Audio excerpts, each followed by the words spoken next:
Boa tarde, pessoal. Estou aqui fazendo mais um vídeo para tentar somar, para tentar levar luz, assim como tenho recebido, levar essa luz para um monte de gente que está aberto para receber essa luz. Que o Espírito Santo de fato encontre liberdade no seu coração, na sua mente, para ministrar aquelas coisas que são de fato importantes para a nossa vida. São coisas que não vão perecer com as coisas desse mundo, são coisas eternas, são valores eternos, são princípios eternos que vai nos libertar de tantas coisas que nos amarram nesse mundo e nos faz tão infeliz, porque nossos olhos ficam presos nas coisas desse mundo, quando que o que Deus tem para nós é um banquete diário, todos os dias, recheado de promessas maravilhosas e da certeza que Ele resolveu o nosso maior problema, que é o caminhar para a morte eterna. Eu quero compartilhar com vocês sobre a natureza adâmica e a natureza de Cristo, né? E em Romanos a gente vai entender por que o mundo está dessa maneira, por que nós temos certas atitudes das quais nós mesmos nos envergonhamos, nós não conseguimos paralisar os nossos sentimentos numa produção de ira, de revolta, de ressentimentos, né? Por que que isso acontece? Então, eu quero ler com vocês em Romanos, no livro de Romanos, a carta, né, aos Romanos, Paulo escrevendo para o povo de Roma ali. Então, no capítulo 5, ele vai falar da justificação pela fé e a paz com Deus. E no capítulo 5, versículo 19, vai dizer assim: porque, como pela desobediência de um só homem, muitos se tornaram pecadores, assim também, por meio da obediência de um só, muitos se tornaram justos.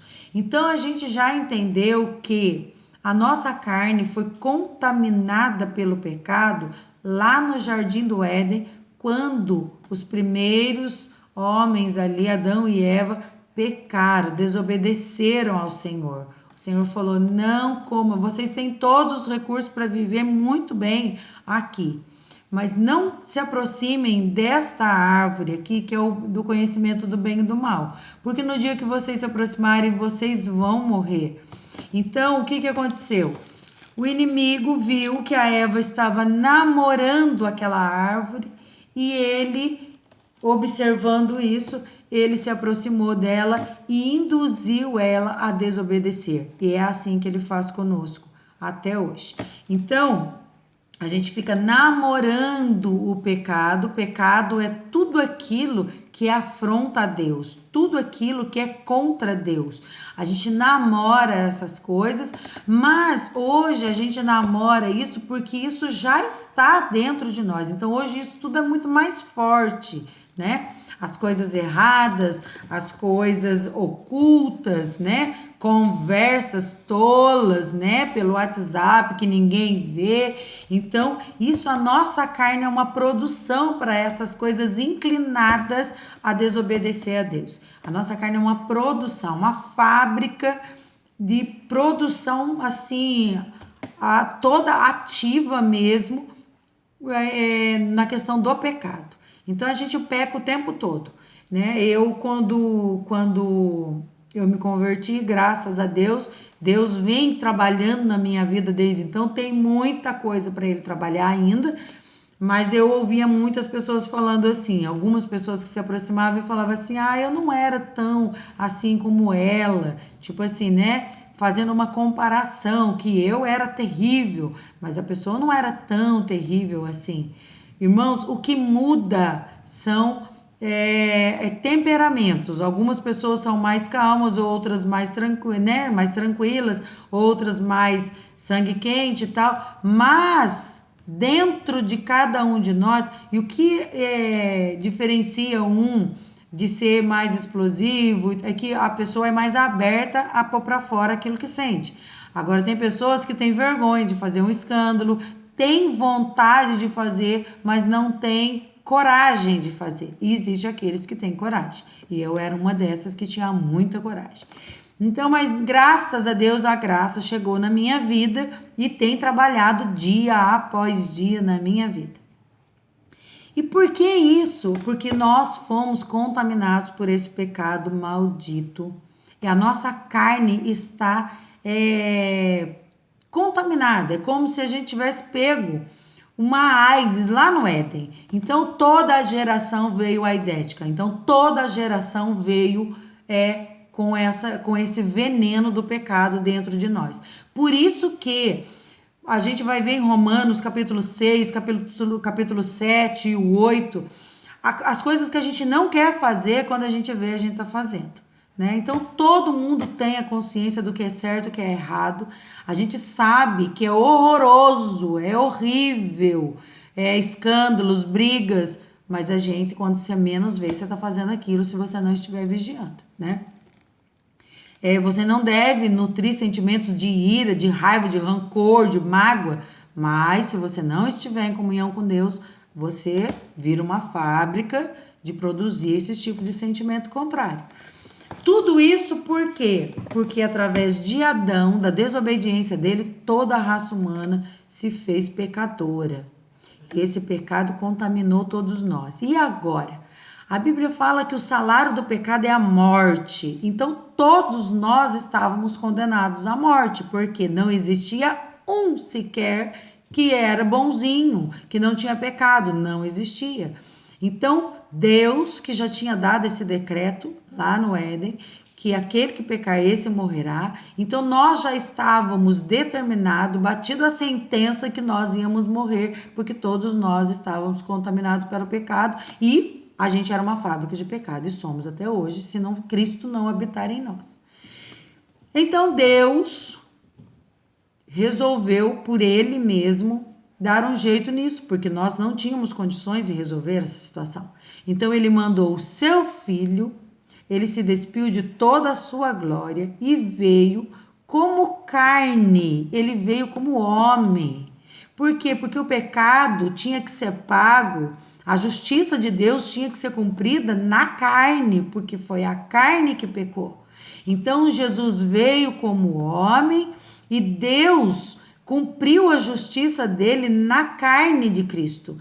Quando Cristo morreu, ele morreu a nossa morte e ele nos deu a vida. Então, pela obediência de Cristo, se eu estiver nele, eu já não estou mais caminhando para a morte eterna, porque eu já não estou mais debaixo da lei do pecado, mas eu estou debaixo da lei da vida, que é o Espírito Santo, que veio através da obra maravilhosa do Filho de Deus na cruz do Calvário, derramando o seu sangue e purificando a nossa vida de todo pecado. E quando ele se oferece na cruz para morrer, o sangue dele nos purifica do pecado e a vida dele nos dá vida novamente.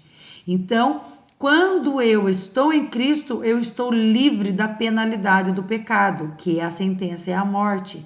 Eu já estou na vida. Se eu não entender isso, eu posso tentar fazer todas as ações boas da face dessa terra. O meu problema com o pecado não será resolvido, porque eu não vou ter a compreensão que eu já estou morta e eu preciso de um Salvador, que Ele me dê a vida de volta. Então, esse pecado, nós somos escravos deles, não dele. A gente não tem condições de se livrar dele se não for por Jesus. E lá no capítulo 7, ele faz uma analogia do casamento, que a mulher ela é ligada ao marido enquanto o marido vive. Se o marido morre, a mulher está livre. Então, nós estávamos casados com o pecado. E para a gente se ver livre do pecado, a gente teria que morrer. Então, quando eu morro para o pecado e vivo para Cristo, eu já não estou mais debaixo da lei do pecado. Eu estou debaixo da graça. Por que graça? Porque Jesus, ele me deu de graça a vida dele, para que eu tivesse vida. Então, eu tenho vida eterna a partir do sacrifício de Cristo por mim. Eu tenho que entender isso. Isso não é religião, isso é cristianismo, isso é o evangelho de Jesus que veio para toda criatura. Toda criatura. Então, no capítulo 7 de Romanos, ele vai falar assim: que homem terrível que eu sou. Quando ele vai reconhecendo que as coisas que eu quero fazer eu não faço, as que eu não quero, quando eu vejo já estou fazendo, com a minha mente eu quero obedecer a Cristo, mas com meus membros eu estou debaixo, eu sou entregue ao pecado, né? Eu não entregue não, eu sou escravo do pecado. Então, aí no 24, no 7:24, ele fala assim: desventurado homem quem sou, quem me livrará do corpo desta morte? Aí ele fala: graças a Deus por Jesus Cristo nosso Senhor, de maneira que eu, de mim mesmo, com a mente, sou escravo da lei de Deus, mas segundo a carne da lei do pecado. Mas Cristo resolveu esse problema para nós. Cristo resolveu esse problema para nós. E daí ele fala lá em Romanos 8, que 8:1, nenhuma condenação há para aqueles que estão em Cristo Jesus. Então, em Jesus, nós somos livres da condenação do pecado, que é a morte. Não só a morte física é só o direcionamento para onde nós vamos, vida eterna ou morte eterna. É só uma passagem, de fato, é só um passar de cortinas para literalmente a gente entrar na vida, morte eterna ou vida eterna. Então, que a gente possa entender que nossa situação sem Cristo é morte eterna, porque somos uma fábrica de pecado. Mas se entendermos a graça de Deus que veio através da pessoa de Jesus, que morreu essa morte no nosso lugar, nos deu a vida, e se a gente mergulhar nele, nós estamos na vida. Ele é o verbo que se fez carne e habitou entre nós. Quando eu mergulho na palavra, eu mergulho em Jesus. E se eu mergulho em Jesus, eu já estou na vida. Ainda haja em mim alguns pecados, mas esse pecado é um tropeço, é involuntário, eu não fico premeditando, eu não fico arquitetando algo que eu sei que é uma afronta a Deus. É uma coisa que acontece, porque ele está na minha carne.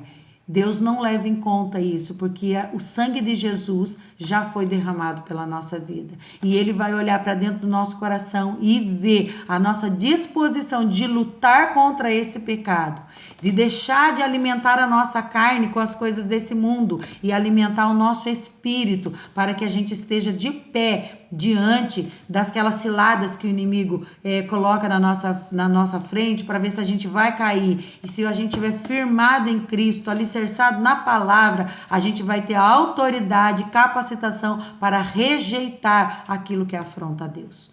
Então, em nome de Jesus, que o Espírito Santo leve para dentro do coração de cada um de nós a verdade de que precisamos mergulhar em Jesus para receber a vida eterna e ficar livre da condenação do pecado e ser escravo do pecado, porque além dele trazer a morte eterna para nós, ele traz consequências terríveis. Quando a gente desobedece a Deus e pega o caminho do pecado, a gente tem consequências terríveis. É só olhar para a nossa vida mesmo, não precisa olhar para a vida do vizinho. É só olhar para a nossa e ver todas as vezes que a gente fez o que desagradava a Deus. A gente desobedeceu o que Deus espera de cada um de nós, que é amar a Ele em primeiro lugar, sobre todas as coisas, e o nosso próximo como a nós mesmos, né? Se a gente conseguir observar isso, pôr diante dele a necessidade que a gente precisa vencer isso e agradar a ele dessa maneira, ele nos capacita, nos dando entendimento da palavra e capacita a gente a fugir do caminho do pecado e andar numa vida que agrade o Senhor. Em nome de Jesus, que o Senhor abençoe a cada um de nós, nos iluminando a nossa mente com a verdade dele, que por certo estaremos com ele na vida eterna. Amém? Deus abençoe.